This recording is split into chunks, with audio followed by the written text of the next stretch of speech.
지난 11일 화요일 새벽이었습니다. 새벽 기도회를 마치고 집으로 와서 거실에서 말씀을 읽고 묵상을 했습니다. 1시간가량 지나고 밖을 내다보았더니 참으로 그 내리쬐는 햇빛이 찬란했습니다.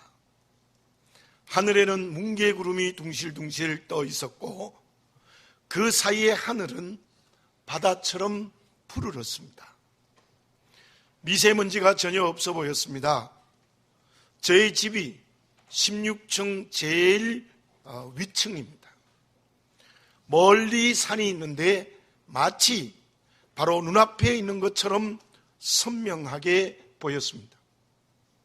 오늘도 날씨가 매우 좋습니다만은 그 아침 7시쯤 되어 제 시야에 보였던 그 날씨가 잊혀지지를 않습니다. 왜 그렇게 맑은 날씨가 되었을까요? 그 이유는 이렇습니다. 이틀 전인 주일 밤에 많은 비가 내렸습니다. 그 전날에도 간간히 비를 뿌렸습니다. 그렇게 맑은 날씨가 된 이유는 많은 비가 내렸기 때문입니다. 저는 그때 그 날씨를 보면서 하늘에서 내리는 비가 얼마나 고마운지를 다시 한번 생각할 수밖에 없었습니다. 믿음으로 살아가는 저와 여러분, 성경에서는 하늘에서 내리는 비를 무엇이라고 상징하고 있습니까? 에스겔서 34장 26절과 27절입니다. 내가 그들에게 복을 내리고 내가 산 사방에 복을 내리며 때를 따라 소낙비를 내리되 복된 소낙비를 내리리라. 그리한즉 밭의 나무가 열매를 맺으며 땅이 그 소산을 내리니 그들이 그 땅에서 평안할지라. 내가 그들의 멍에의 나무를 꺾고 그들의 종으로 삼은 자의 손에서 그들을 건져낸 후에 내가 여호와인 줄을 그들이 알겠고. 그 말씀에서 소낙비가 내린다는 것은 하나님의 은혜를 상징하고 있습니다. 하나님의 은혜의 소낙비가 삶의 모든 곳에, 환경의 모든 곳에 내릴 때 성령의 열매를 풍성하게 맺는다는 의미입니다.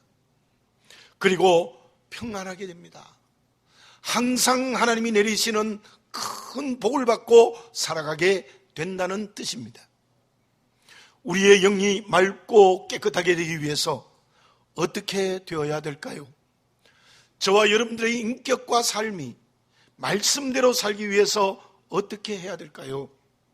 가장 중요한 것은 하나님이 하늘에서 내리시는 은혜의 소낙비를 흡족히 받아야 합니다. 저와 여러분들의 영이 가뭄으로 허덕이고 있지 않습니까?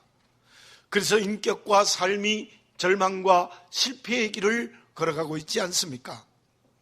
그 이유는 하나님의 은혜를 풍성하게 받지 못했기 때문입니다. 한여름이 시작된 오늘 이 시간 하나님께 예배를 드리면서 하나님의 은혜의 소낙비를 내 전 인격에, 내 삶의 환경과 관계의 모든 부분에 충만히 내리시는 성령의 은총을 체험하시기 바라겠습니다. 그래야 우리의 영이 성령으로 충만하게 됩니다. 그 사람의 인격과 삶이 새로운 희망과 만족의 길을 걸어갈 수 있습니다. 그렇다면 그렇게 하나님의 은혜의 소낙비를 충만히 받아 성령이 충만하게 되고 인격과 삶이 거듭나는 것에 내가 할 일은 없겠습니까? 내가 해야 될 일은 무엇입니까? 어떻게 예루살렘 교회가 탄생되었습니까? 그들이 성령이 충만하여 하나가 된 이유가 무엇입니까? 예배로 하나님께 자기의 모든 것을 드리고 물건을 사도들 앞에 내어놓아 나누는 공동체가 될 수 있는 이유가 무엇이었습니까? 사도행전 1장 14절에서 15절 상반절을 말씀드립니다. 여자들과 예수의 어머니 마리아와 예수의 아우들과 더불어 마음을 같이하여 오로지 기도에 힘쓰더라. 모인 무리의 수가 약 120명이나 되더라. 예수님 승천하셨습니다. 예수님의 제자와 성도들인 120명이 마가의 다락방에 모였습니다. 마가의 다락방에 모여서 한 것이 무엇이었습니까? 오로지 기도에 힘썼습니다. 마음을 같이하여 기도에 열정을 가지고 함께 기도드렸습니다. 그 기도 때문에 성령이 충만히 역사했습니다. 인격과 삶이 성령으로 거듭났습니다. 온 교우들이 하나 되고 결국은 그곳에서 예루살렘 교회가 탄생되어지는 놀라운 역사가 일어난 것입니다. 왜 제자들이 주님이 잡히셨을 때 배신하고 도망쳤습니까? 주님이 겟세마네 동산에서 기도드릴 때 너무 힘들어서 베드로와 야고보와 요한에게 부탁했습니다. 마태복음 26장 38절입니다. 이에 말씀하시되 내 마음이 매우 고민하여 죽게 되었으니 너희는 여기 머물러 나와 함께 깨어있으라 하시고 저 말씀을 3번이나 하셨습니다. 그런데 기도해달라고 부탁했는데 갈 때마다 깊이 잠들어 있었습니다. 왜 제자들이 배신했을까요? 그들의 영이 혼란되어진 이유가 무엇입니까? 그것은 기도드리지 않았기 때문입니다. 저와 여러분들은 하나님의 자녀입니다. 매순 언제나 쉬지 않고 아버지 하나님께 기도드리는 자녀가 되어지시기를 바라겠습니다. 그때 성령이 임재하여 하나님의 은혜의 소낙비를 주십니다. 그 은혜로 우리의 영이 성령으로 충만하고 맑고 깨끗하게 됩니다. 그러므로 우리의 인격과 삶이 은혜대로 새로워지는 살아있는 그리스도인이 될 수 있습니다. 그러면 기도로 하나님의 은혜를 충만히 받을 때 인격과 삶이 새로워진다고 했는데 그 모습은 어떠한 것입니까? 작년 이맘때쯤 미국의 딸의 가족들이 저희 집에 왔습니다. 손주들이 함께 모이면 5명입니다. 그 5명이 뛰기 시작하면 온 집안이 흔들리는 것 같아요. 그런데 그 좁은 공간에서 숨바꼭질을 해요. 가위바위보를 해서 술래가 한 사람이 되면 눈을 이렇게 감고 있으면 저마다 숨어요. 피아노 아래에, 식탁 아래 구석에, 심지어 신장 옆에 별의별 곳에 다 숨습니다. 그런데요, 술래가 그걸 잘 못 찾아요. 10번인가 이래 셀 때까지 못 찾으면 또 술래가 되는 거예요. 그리고 그때 두 손자는 3살이었는데요 술래 뒤에 서서 숨었다고 이렇게 얘기를 합니다. 제가 거실에 앉아 있으면 다 보여요. 누가 어디에 숨었는지 다 알아요. 그런데도 숨었다 그러고 또 찾지도 못해요. 본문을 노래한 기자는 무엇을 고백하고 있습니까? 7절과 8절을 봉독해 드립니다. 내가 주의 영을 떠나 어디로 가며 주의 앞에서 어디로 피하리까? 내가 하늘에 올라갈지라도 거기 계시며 수월에 내 자리를 펼지라도 거기 계시니이다. 하나님을 피할 수 없습니다. 저 하늘 꼭대기에 가도 하나님은 거기에 계십니다. 저 땅 지하 깊은 곳에 땅을 파서 숨어도 하나님은 그곳에 계십니다. 9절과 10절을 봉독해 드립니다. 내가 새벽 날개를 치며 바다 끝에 가서 거주할지라도 거기서도 주의 손이 나를 인도하시며 주의 오른손이 나를 붙드시리이다. 힘차게 날개를 펴서 가지고 있는 모든 능력으로 저 바다 끝까지 아무도 없는 곳으로 도망을 쳐도 하나님은 그곳에서 내 손을 붙들고 계신다는 것입니다. 그런데 우리의 착각은 무엇입니까? 아이들이 숨바꼭질을 하며 숨는 것처럼 하나님을 피할 수 있다는 거예요. 그래서 피하는 것이 인간의 본성입니다. 그 피하는 것이 무엇입니까? 그것이 죄입니다. 마치 아담과 하와가 죄를 짓고 무화과 나무 뒤에 숨은 것과 같습니다. 물질의 노예로 살아도 하나님은 모르실 거예요. 쾌락의 길을 걸어가도 주님은 모르시지. 내가 다른 사람을 저주하고 욕해도 하나님은 아시지 못할 거야. 우리는 그런 착각 속에서 살아가고 있지 않습니까? 주님의 음성을 들으시기 바랍니다. 마태복음 10장 30절입니다. 너희에게는 머리털까지 다 세신 바 되었나니. 여러분들의 머리카락이 몇 개인지 아십니까?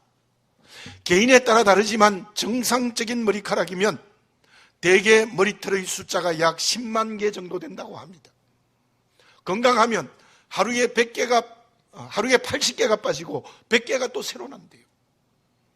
그런데 그것을 우리는 전혀 알 수 없지 않습니까? 그런데 주님은 그 숫자까지 다 아신대요.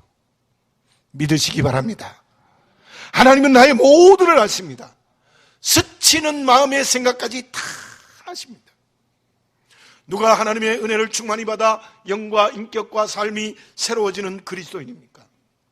내가 앉고 서는 것, 자고 깨는 것, 모든 생각을 아신다는 믿음을 가진 그리스도인입니다. 그러므로 정말 하나님의 은혜의 소낙비가 내려서 우리의 영과 인격과 삶이 새로워지는 그리스도인은 언제나 하나님 앞에서 살아가는 그리스도인입니다. 하나님 앞에서 생각하고 행동하는 그리스도인입니다. 절대로 하나님을 속이지 않는 사람입니다. 목사의 아들이었던 프리드리히 니체는 짜라투스트라는 이렇게 말했다라는 저서에서 이렇게 말했습니다. 하나님은 죽었다. 왜 하나님은 죽었다는 말을 했을까요? 니체의 사상은 불교와 비슷한 면이 있습니다. 슈퍼맨, 인간 만세, 오직 인간의 능력이 모든 것을 할 수 있다. 그러므로 그곳에 하나님의 능력이 조금이라도 끼어들 수 없다. 그래서 그는 그의 저서에서 하나님은 죽었다고 주장을 했던 것입니다. 그 사람은 인간 만능을 주장하면서 목사의 아들이었으면서도 하나님으로부터 피하고 숨었던 사람입니다. 그의 마지막에 대한 견해가 많지만 분명한 것은 비참했습니다. 미치광이가 되어서 거리를 헤매었습니다. 여러 설이 있지만 결국 비참하게 자살한 것이 일반적인 생각입니다. 그것은 하나님의 눈을 피하여 살았던 것의 당연한 결과입니다. 저와 여러분들은 하나님의 자녀입니다. 아버지의 눈을 피하면 안 됩니다. 언제나 아버지이신 하나님 앞에 담대하게 서야 합니다. 그렇다면 하나님 앞에 있는 그리스도인은 구체적으로 어떤 사람입니까? 본문 11절 12절을 봉독해 드립니다.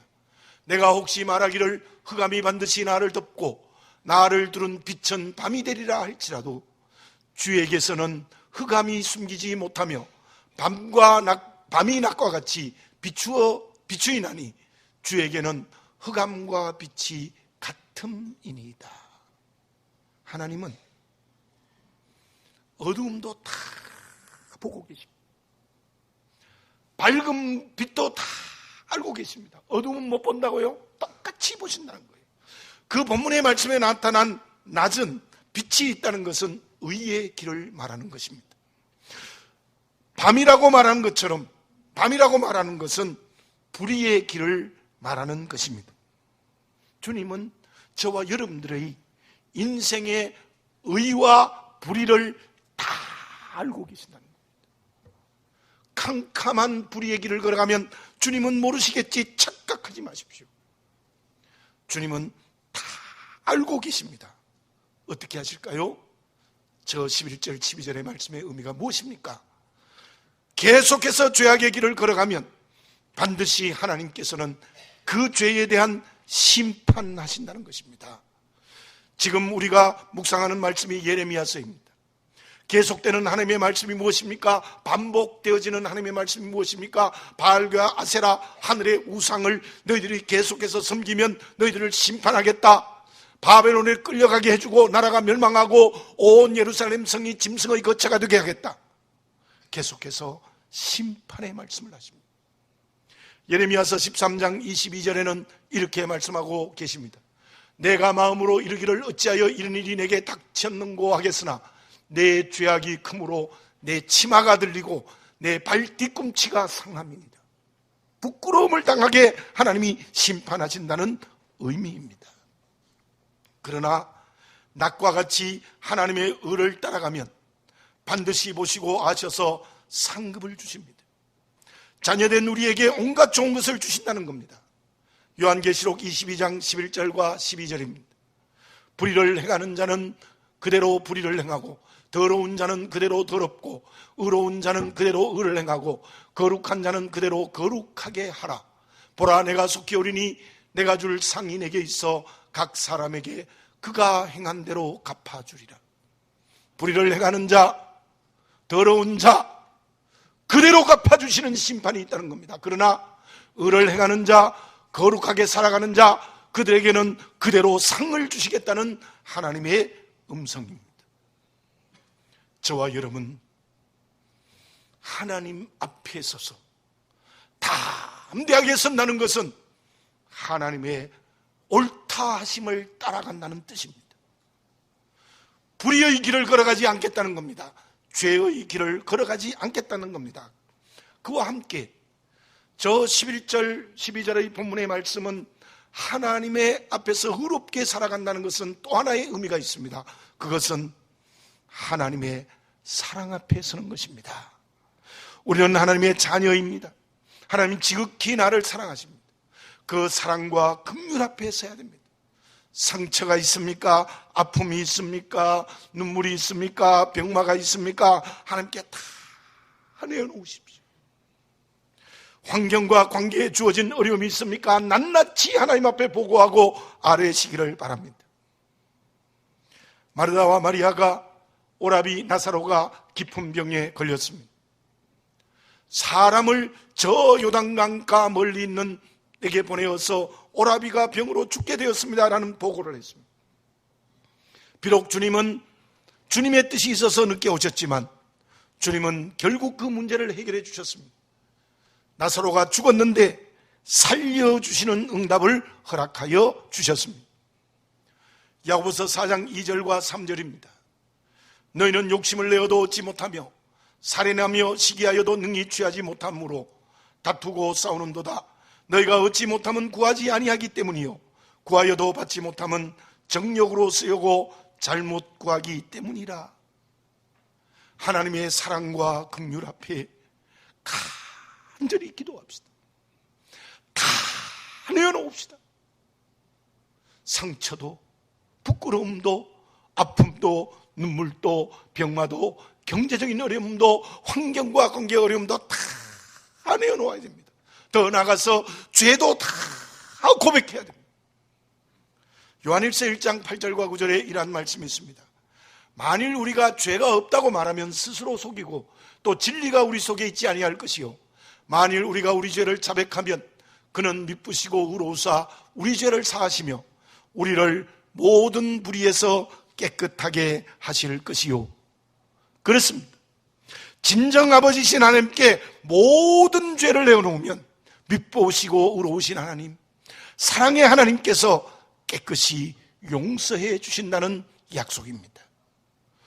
아버지신 하나님이 우리에게 소낙비와 같은 은혜를 주십니다.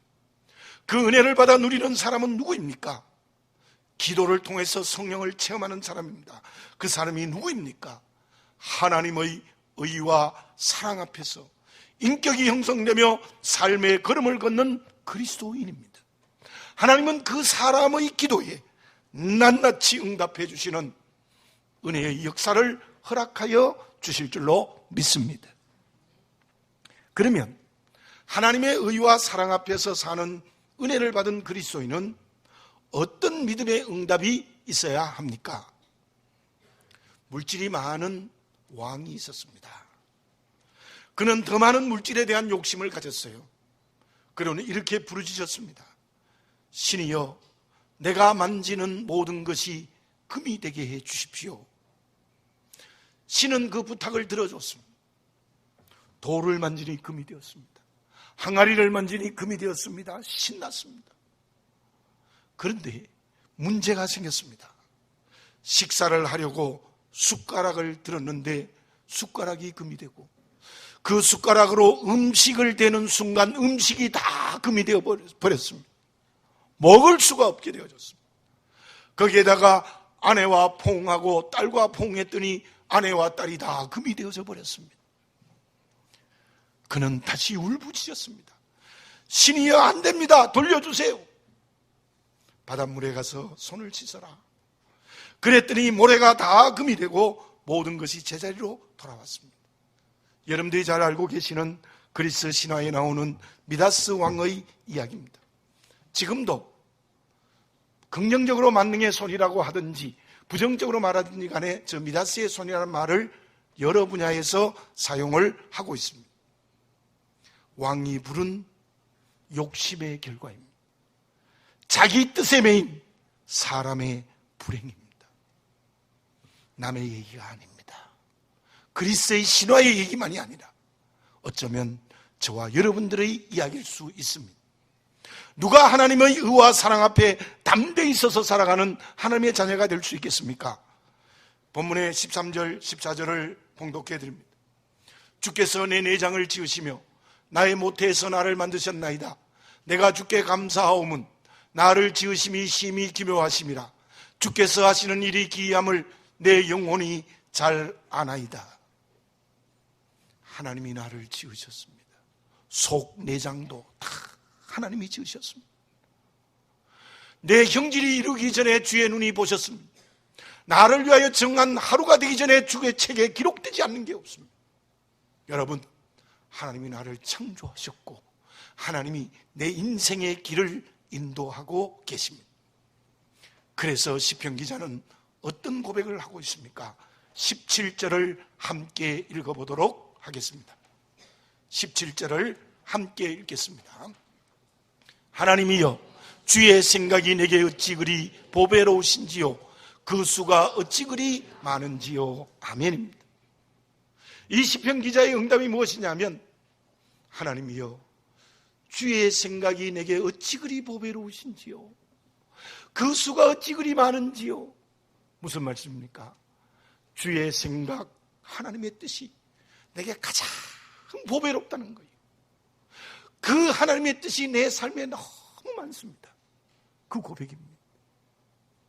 누가 하나님의 의와 사랑 앞에 담대히 서는 사람일까요? 주의 생각이 보배로운 사람입니다. 주의 뜻이 보화가 되는 사람입니다. 그래서 이제는 내 뜻대로 살지 않고 오직 하나님의 뜻대로 사는 사람입니다. 오직 하나님의 뜻대로 모든 삶을 사는 응답, 그것이 하나님의 의와 사랑 앞에 선 그리스도인의 모습입니다. 누가 하나님의 의와 사랑 앞에 사는 그리스도인입니까? 누가 하나님의 은혜로 영이 정결해지는 믿음의 그릇입니까? 그것은 내 뜻대로 살지 않고 오직 하나님의 뜻이, 하나님의 생각이, 주의 뜻이 내게 가장 좋은 보배가 되는 사람, 그 하나님의 뜻이 너무 많다고 고백하는 사람, 그 응답을 하는 사람이 진짜 하나님 앞에 선 사람입니다.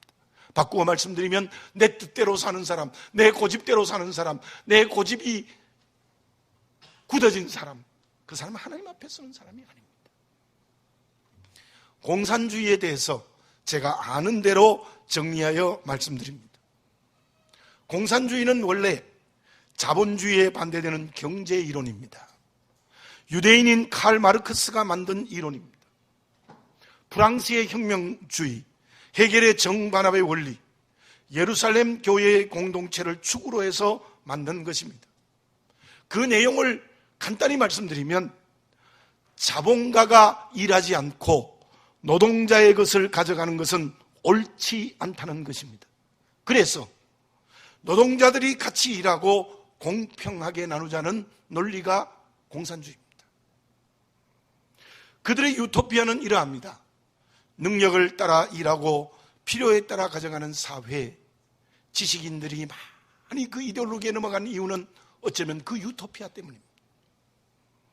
그런데 그 공산주의가 레닌을 통하여서 러시아에 정치화되어졌습니다. 분명히 우리가 알아야 될 것이 있습니다. 공산주의 이론에는, 그 이데올로기에는 두 가지의 분명한 축이 있습니다. 하나는 유물론이고 하나는 무신론입니다. 그러므로 그 이데올로기가 가는 곳곳마다 기독교 교회와 신앙과 대적의 관계가 될 수밖에 없었습니다. 왜냐하면 공산주의에는 하나님이 없습니다. 오직 물질밖에 없습니다. 그렇다면 그 공산주의 이데올로기야말로 인위적인 자기의 뜻대로 만들어진 이론이고 철저한 이기적인 모습으로 만들어진 경제 이론이었으며 그게 결국 정치화되어졌습니다. 저와 여러분들의 가장 첫 번째 고백은 태초에 하나님이 천지를 창조하시는 겁니다. 나도 하나님이 창조하셨습니다. 십자가 은혜로 구원받은 은혜로 살아가는 사람입니다. 하나님을 믿는 그리스도인들 언제나 당연히 하나님의 뜻대로 살아가야 됩니다. 그러므로 하나님도 없고 고집과 이기주의에 형성된 공산주의 이데올로기는 우리 기독교가 절대로 받아들일 수 없습니다. 데살로니가전서 5장 16절에서 18절에 우리가 잘 아는 말씀이 무엇입니까? 항상 기뻐하라, 쉬지 말고 기도하라, 범사에 감사하라. 이것이 그리스도 예수 안에서 너희를 향하신 하나님의 뜻이니라. 누가 계시는 겁니까? 아버지 하나님이 계셔서 항상 기뻐해요. 아버지 하나님이 계시기 때문에 쉬지 말고 그분에게 기도하는 거예요. 아버지 하나님 계셔서 그분이 우리의 모든 삶을 인도하시기 때문에 범사에 감사하는 거예요. 우리 기독교는 하나님이 살아계신다는 것으로 시작하는 신앙입니다. 단순한 종교가 아닙니다. 그러므로 우리는 어떤 경우에도 크고 작은 일에 하나님의 뜻대로 사는 겁니다. 하나님의 뜻대로 사는 응답, 그것이 제대로 된 하나님의 의와 사랑 앞에 선 그리스도인이라 그렇게 말할 수 있습니다. 바울이 빌립보서 4장 4절에서 빌립보 교인들에게 이러한 권면을 했습니다. 주 안에서 항상 기뻐하라. 내가 다시 말하노니 기뻐하라. 바울이 왜 감옥에서도 그렇게 기뻐하고 즐거워했습니까? 왜 그렇게 기도드렸습니까? 그 이유는 주 안에 있었기 때문입니다. 바울이 로마 감옥에 있으면서도 주 안에 있었기 때문에 그렇게 기뻐했다는 겁니다. 주 안에 있었다는 게 뭡니까? 바울 서신에서 제일 많이 사용하는 말이 주 안입니다. 주 안에 있었다는 것은 바울은 어떤 환경과 관계 속에서도 주님의 뜻대로 살았다는 겁니다. 내 뜻을 버렸다는 거예요. 그런데 그 바울이 아테네 전도는 실패했습니다. 바울이 아테네 선교를 회상하며 그 다음 고린도 교회에 복음을 증거할 때의 마음을 회상하는 말씀이 있습니다. 그 말씀이 고린도전서 2장 1절에서 5절입니다. 우리 한번 저 말씀을 교독하며 그 내용을 알아봅시다. 형제들아, 내가 너희에게 나아가 하나님의 증거를 전할 때에 말과 지혜의 아름다운 것으로 아니하였나니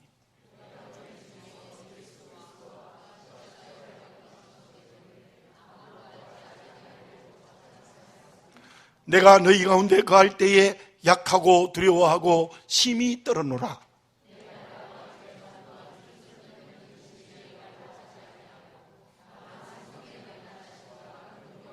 같이 읽겠습니다. 너희 믿음이 사람의 지혜에 있지 아니하고 다만 하나님의 능력에 있게 하려 하였노라. 아멘. 권변하는 말씀을 하면서 바울이 아테네 전도를 끝내고 고린도에 가더 심히 두렵고 떨었다. 그리고 주의 십자가 외에는 절대로 증거하지 않겠다고 작정했다.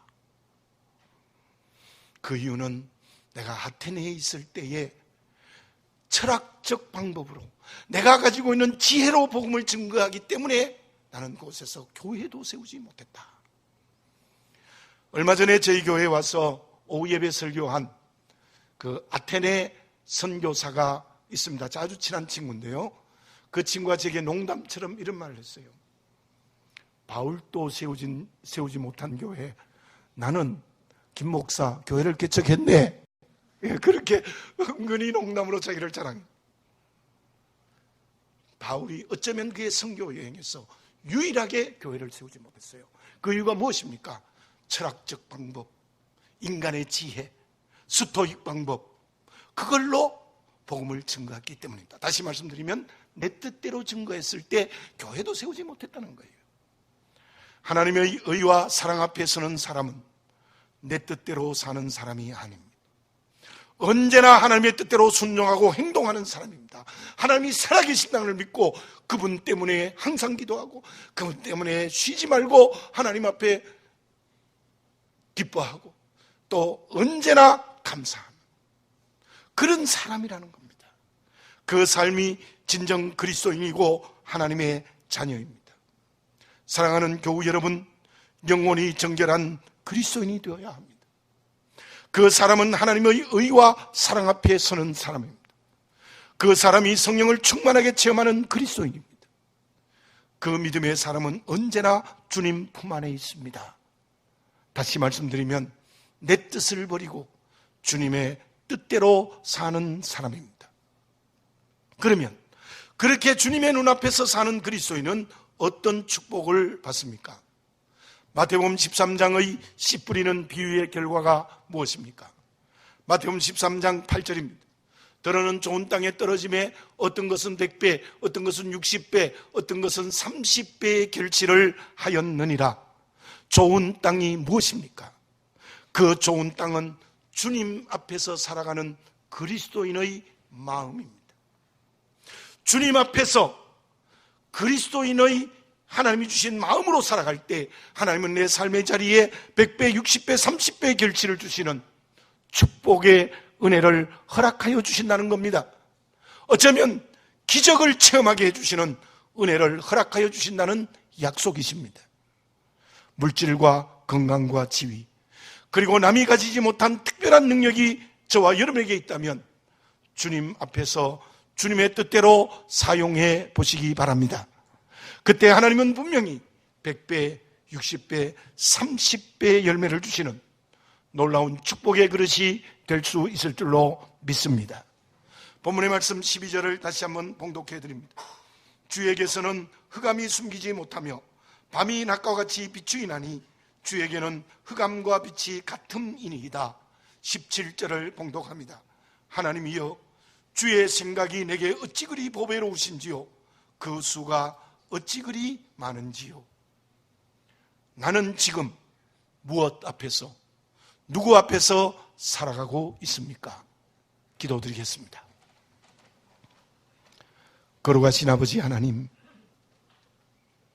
말씀의 거울 앞에 내 전 인격과 삶을 들여다보게 해 주시옵소서. 하나님을 피하여 내 멋대로 살아가는 내 모습이 없습니까? 그래서 우리의 영은 혼돈해지고 인격과 삶이 잘못된 길을 걸어가고 있지 않습니까? 아버지 하나님, 하나님의 의와 사랑 앞에 담대히 선 하나님의 자녀가 되게 해 주시옵소서. 그 길은 언제나 내 뜻을 버리고 주님의 뜻대로 사는 길인 줄 믿습니다.